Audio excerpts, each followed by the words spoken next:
Hello អ្នកនរគ្នាបើសិនអ្នកនរគ្នាកំពុងតែរក microphone ដែលមានតម្លៃសមរម្យគុណភាពល្អហើយការ record បែបបទសម័យបច្ចុប្បន្នដូចជា R&B hip hop អីហ្នឹងគឺយើង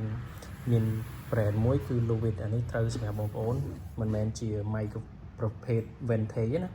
អូខេអញ្ចឹងតម្លៃបច្ចុប្បន្នអានេះយើងមាន basic version LT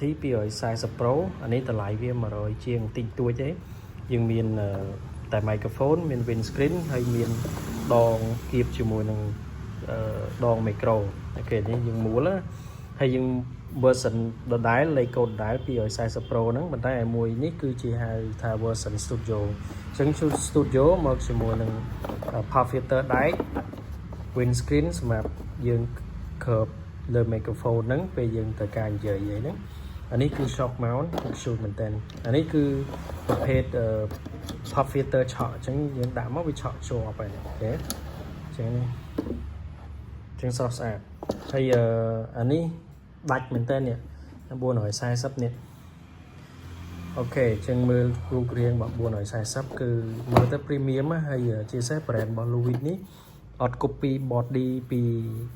microphone ក្រុមហ៊ុនណាផ្សេងមកទេគឺ original តួខ្លួនខ្លួនឯងហើយជា brand មួយដែលមកពីអឺរ៉ុបទទួលបានការគាំទ្រយ៉ាងខ្លាំងជាពិសេសអ្នកនរនេះប្រើបទ hip hop R&B pop អីហ្នឹងគឺខ្ញុំណែនាំហ្មងមិនមែនលក្ខណៈ vintage គេអញ្ចឹងមាន windscreen pop filter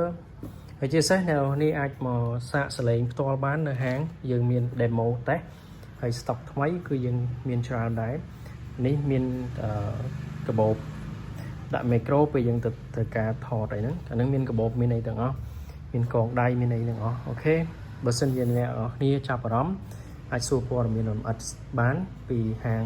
10101 Soundscape អរគុណ